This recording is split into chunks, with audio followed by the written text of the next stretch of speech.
All right, while I was out here and loading the car up on the trailer to take to the cage builder, I thought I'd share with you guys what my tow setup is. This is a second generation Tundra crew cab, so the smaller two-door, but it has the big 8-foot bed on it with the cap. So this thing comes in great. Highly recommend having a bed cap if you have an open trailer. You can keep tires and fuel and parts and everything else back there secured and locked as you're traveling across multiple states and staying at hotels and keeping your stuff all out at the track. It's a nice place to keep the things locked up. The only thing I had to do back here is, because of the enormous amount of weight that I carry back there, I put some airbags on there, and that helps just bring the back of the truck up. There's nothing in the bed right now, so I really don't have any air. It's not sagging at all. Then I have a 16-foot open car trailer with a beaver tail. So the beaver tail is this portion that dips down here, helps get lower cars up onto the trailer. Open deck, so it's really light. And I cross my straps. There's a lot of debate out there with crossing or not crossing straps. I use Max straps. It's an American company, high quality straps, and I do cross them. Now, I did used to go through the tires and use the straps that go through here, and then the Max straps attached to those. And with those, Mac recommends that you actually go straight on, so don't cross them. But right now, what I'm doing is I'm going to the body of the car using the factory points that these cars are transported with, which use T-hooks that you can see stuck into the frame. So with that, I do cross it, and cross from front to back. It sucks the car down, holds the car really well. I've never had one move on me like this. And I'll put the e-brake up.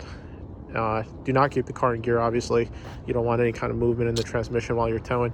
This setup just works great, reliable.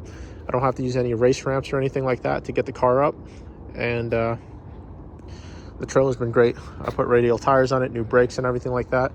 It has a winch set up here that I can stick in, and if the car is not running for any reason, I could just crank and winch it up right onto the trailer. So that's what that looks like. Towing used to be a real pain for me on some previous trailer setups. The key is getting these things set up right. So for the setup, I had some new D-rings added up here. That makes it a lot easier. The old ones were up here, so imagine trying to get around the box and maneuver and all that. So that helped out big time.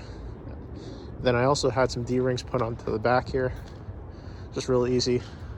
These are bolt down ones, so I can do this whole thing in about 5 minutes, get the car up on the trailer, and about the same amount of time to get it off. That's pretty much it. This thing tows wonderfully. You know, I've been towing this thing back and forth from Northern Virginia to VIR to Watkins Glen, multiple trips to mid-Ohio, to Pittsburgh, New Jersey, and everywhere else, and this thing just cruises, never asks for anything. You really don't even notice this thing is behind you. The truck just does a great job. So I get about 11 miles a gallon towing. I've had a couple other Tundras without bed caps and stuff like that, and the bed cap does seem to help with the mileage a bit. Normally I would get 10 without it, but I'm getting about solid 11, which is fantastic for towing, honestly. But it's not really great in the grand scheme of things. One of the biggest expenses I have for going to the track is just towing and the fuel for the truck. It's crazy how much fuel you use going back and forth to places like Ohio. So that's it in a gist. That's the trailer setup.